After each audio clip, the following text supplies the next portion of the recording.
Hi guys, Artie here and I have some interesting news to tell all of you about.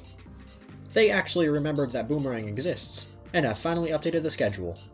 Starting on New Year's Day, the schedule was given a massive overhaul and a restructured lineup.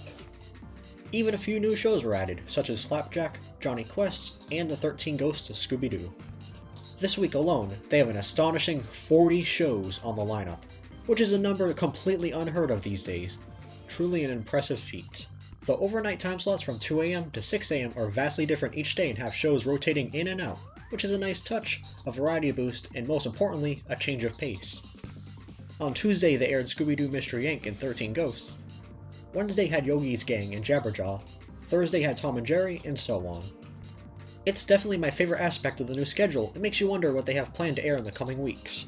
My only gripe about the new schedule is that it's a bit too repetitive during the daytime, since everything aired between 6 AM to 3 PM, loops again from 3 PM to midnight, and it seems like an excuse for fewer shows and lazy scheduling.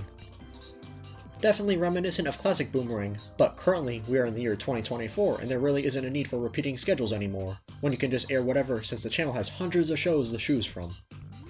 I was talking with CN News and Schedules a couple of days ago on Twitter about why and how the networks under the Cartoon Network Inc. lose the rights to shows owned by Warner Brothers, even though they're owned by the same parent company. This is because the money is exchanged between divisions of the companies via intercorporate deals, meaning Adult Swim or Cartoon Network would need to relicense the shows produced by Warner Brothers. It's a stupidly weird way of running a company, but at the same time I don't know everything about how media conglomerates work, so there could be a more logical reasoning behind this. It doesn't make much sense and it's a licensing mess. It would be easier if they did some restructuring and made it so the company has the rights to everything they have at any time, but that's a pipe dream. Because of this corporate nonsense, I discovered the reason why Boomerang doesn't air all the classics, and rather only a handful of Hanna-Barbera and Warner Brothers shows.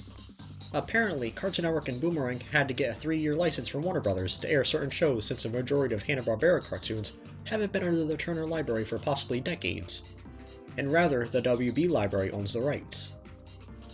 For example, Boomerang can air Yogi Bear, but not Secret Squirrel, since they technically don't have the rights to it unfortunately. This might explain how MeTV is able to air the Flintstones and the Jetsons, since Weagle Broadcasting had to get the license from Warner Brothers to air them. It's a good schedule just like Cartoon Network at the moment, but it feels like it's missing something. There just isn't enough CN originals airing at the moment, especially since they removed Kids Next Door from the lineup for no apparent reason back in October or November I believe. I know Checkered Past is on Adult Swim, meaning they can't air any of the shows on that block, but they still have the ability to air the others such as Chowder or Uncle Grandpa. Not only that, but the cartoons that are still on Boomerang, like the Powerpuff Girls, air way too late into the night or early in the morning, and it would be nice if they aired it during prime time instead. And they moved the more older classics like Yogi Bear to the graveyard time slots. I'm pretty sure nobody's going to be awake at 4:30 in the morning to watch Foster's Home. People have work, school, college, and most importantly, sleep schedules. Also, not everyone has DVR features on the device they may be watching Boomerang on, such as live streaming sites. In other news, codenamed Kids Next Door has vanished from HBO Max without any warning on January 1st. This removal could be accidental, but I don't know. WBD always likes to pull sketchy shit at the last minute when no one is looking.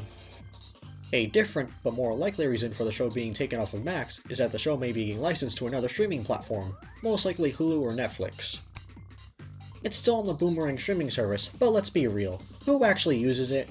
It's missing too many shows, has episodes and seasons arranged out of order, and nearly every show there is accessible through other means. Before I close out, this has to be one of the best Boomerang schedules we've had in years. There usually isn't this much variety, except during the holidays like Thanksgiving and Christmas in recent years. Personally, my favorite Boomerang lineup had to be the one from mid-2014. Pretty much it was a mashup of classic cartoons, older Cartoon Network shows, and even bits and pieces of newer content, and it represented each generation of Cartoon Network perfectly into one network. Honestly, it's a miracle that this channel is still in operation today.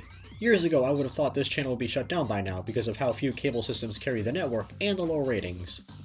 Also, cable TV is dying as well, so Boomerang is really hanging in there by a thread, and somehow managed to survive this long so far. I wonder how they pulled it off and what the motive for keeping this channel from fading away was. Let's see how much longer this great partner channel of Cartoon Network can last, and maybe we'll get a good ending. Thank you for watching. Make sure to like, comment, subscribe, share, notify, and check out other videos on the channel. You may like them. Do you like this new and improved Boomerang schedule? Or should they focus on adding more CN originals? Let me know in the comments.